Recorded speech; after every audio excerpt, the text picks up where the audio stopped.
성부와 성자와 성령의 이름으로. 아멘. 연중 제21주간 토요일 독서기도 제1독서 예언자 예레미야서에 의한 독서. 성전에 대한 헛된 신뢰를 예언하다. 주께서 예레미야에게 내리신 말씀이다. 너는 주님의 성전 대문에 가서서 주님께 예배하러 이 문으로 들어오는 유다 사람은 모두 주님의 말씀을 들어라 하고 이렇게 큰 소리로 일러주어라. 만군의 주 이스라엘의 하느님께서 이렇게 말씀하신다. 너희는 생활 태도를 고쳐라. 그래야 나는 너희를 여기에 살게 하리라. 이것은 주님의 성전이다. 주님의 성전이다. 주님의 성전이다. 한다마는 그런 빈말을 믿어 안심하지 않고 너희의 생활 태도를 깨끗이 고쳐라. 너희 사이에 억울한 일이 없도록 하여라. 유랑인과 고아와 과부를 억누르지 마라. 이곳에서 죄 없는 사람을 죽여 피를 흘리지 마라.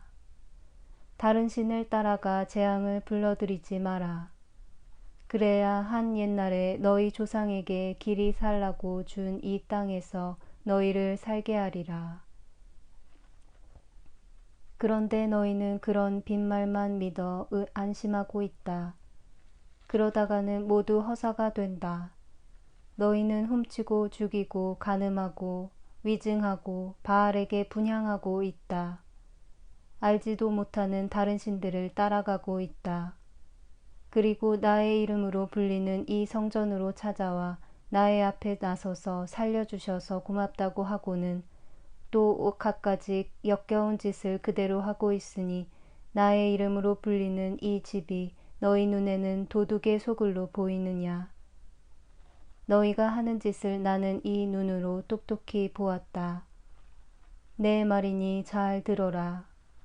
내가 너희의 살 곳으로 예전에 지명했던 실로에 가보아라. 내 백성 이스라엘이 못되게 굴다가 나에게 어떤 벌을 받았는지 가보아라. 그런데 너희는 이제 꼭 같은 일을 하고 있다. 내 말이니 잘 들어라. 내가 아무리 타일러도 너희는 듣지 않았다. 불러도 대답하지 않았다. 나의 이름으로 불리는 성전을 믿고 안심하지만 나는 실로를 해치웠듯이 이곳을 해치우고 말리라. 자손 대대로 살라고 내가 너희 조상들에게 준 이 땅을 해치울 것이다. 너희와 한 결의인 에브라임 족속을 다 내쫓았듯이 너희도 내 앞에서 쫓아버리리라. 너는 이런 백성을 너그럽게 보아달라고 빌지 마라. 용서해달라고 울며 불며 기도하지도 말고 떼를 쓰지도 마라. 나는 너의 소리를 들어주지 않으리라. 유다 성읍들에서 예루살렘 거리거리에서 사람들이 무슨 짓들을 하고 있는지 보이지 않느냐. 아들이 나무를 거두어 오면 아비는 불을 지피고 어미는 밀가루를 반죽하여 그 불에 과자를 구워 하늘의 여왕에게 바치고 있다. 나 아닌 다른 신들에게 제주를 따라 바치고 있다.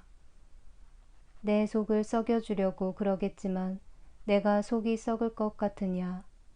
내 말이니 잘 들어라.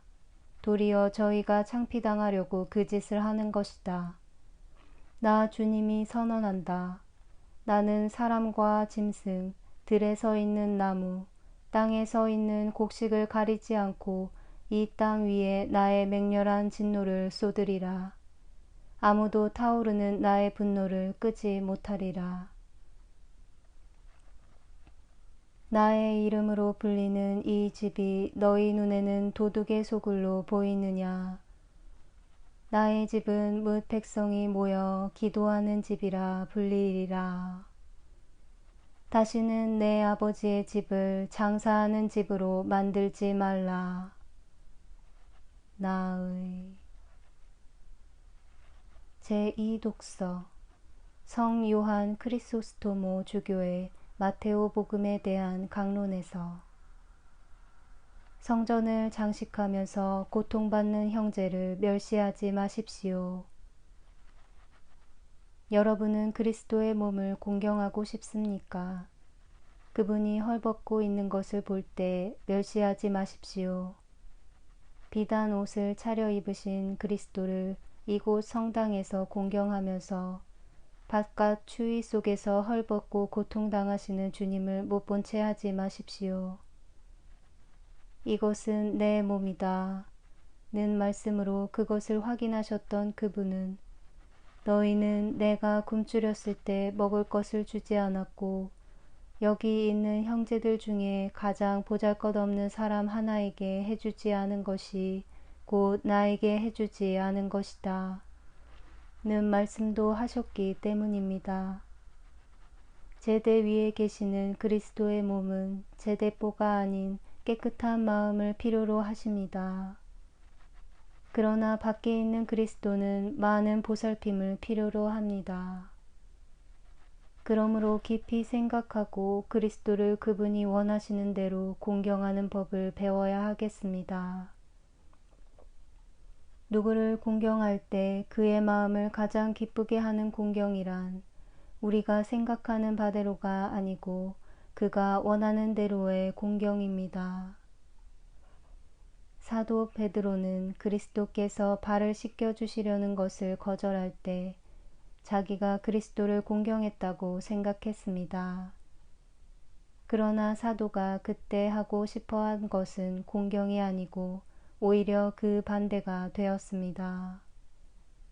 여러분도 마찬가지로 그분이 바치라고 명하신 그 공경을 바치도록 해야 합니다.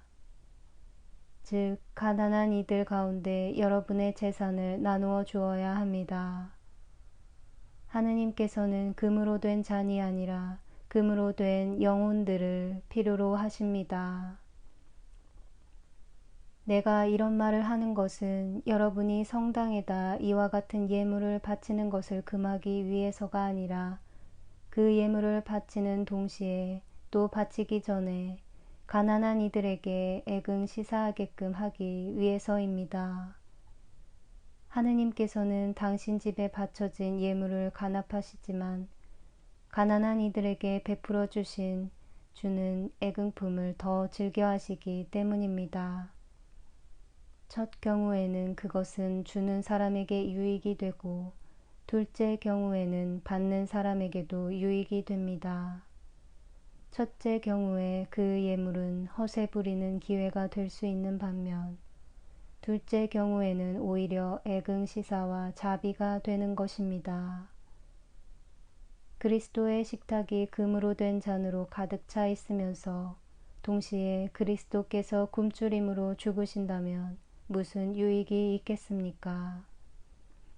여러분은 먼저 배고픈 이들을 충족히 채워주고 난 다음 그 나머지 것으로 제단을 장식하십시오.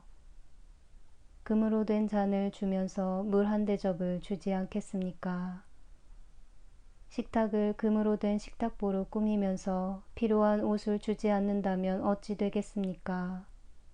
여기서 무슨 유익이 나오겠습니까? 이에 대하여 한번 대답해 보십시오.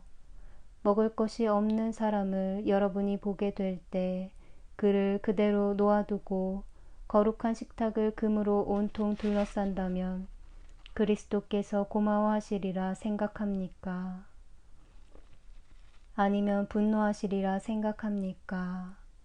또한 여러분이 남루한 옷을 입고 추위에 오들오들 떨고 있는 사람을 볼 때 그에게 옷을 입혀주지는 않고 그리스도께 공경을 바치기 위해 한다고 말한다면서 금으로 된 기둥을 세운다면 어찌 되겠습니까? 그리스도께서는 그로 인해 당신 자신을 모욕하고 조롱한다고 생각하시지 않겠습니까? 나그네로서 밤의 거처를 찾으면서 헤매는 사람을 볼 때 여러분의 생각을 마찬가지로 그리스도께로 돌리십시오. 그러나 여러분은 그 나그네 안에서 그리스도를 모셔드리는 것을 거절하고 성당의 바닥과 벽과 기둥의 머리를 장식합니다. 등경에다 은으로 된 사슬을 매달면서 그분이 감옥에서 사슬에 매여 계실 때 거들떠보지도 않습니다. 내가 이런 말을 하는 이유는 성당에다 이런 장식품을 바치는 것을 금하기 위해서가 아니라 이 예물을 함께 어려운 이들을 도와주도록 독려하기 위함입니다. 뿐만 아니라 여러분이 두 번째 것을 첫 번째 것보다 먼저 하기를 간절히 청하는 바입니다. 성당을 장식하는 데 협조해 주지 않았기 때문에 고소당한 사람은 없습니다. 그러나 가난한 이들을 소홀히 하는 사람은 지옥에 꺼지지 않는 불 속에 떨어지게 되고 악마들과 함께 고초를 당하게 되어 있습니다. 그러므로 성당을 장식할 때 고통받는 형제를 멸시하지 마십시오. 그는 돌로 된 다른 성당보다 훨씬 가치 있는 성전입니다. 너희는 내가 굶주렸을 때 먹을 것을 주었고 목말랐을 때 마실 것을 주었으며 나그네 되었을 때 따뜻하게 맞이하였도다. 분명히 말하노니 너희가 여기 있는 형제 중에 가장 보잘것없는 사람 하나에게 해준 것이 바로 나에게 해준 것이다. 가난한 사람을 불쌍히 여기는 사람은 주님께 빚지우는 사람이로다. 분명히. 기도합시다. 모든 신자들을 한 마음과 한 뜻이 되게 하시는 천주여, 당신의 백성으로 하여금 당신이 명하신 바를 사랑하고 당신이 언약하신 바를 갈망하며 현세의 변천 속에서도 참 기쁨이 있는 곳에 우리 마음을 두게 하소서. 성부와 성령과 함께 천주로서 영원히 살아계시며 다스리시는 성자 우리 주 예수 그리스도를 통하여 비나이다. 아멘.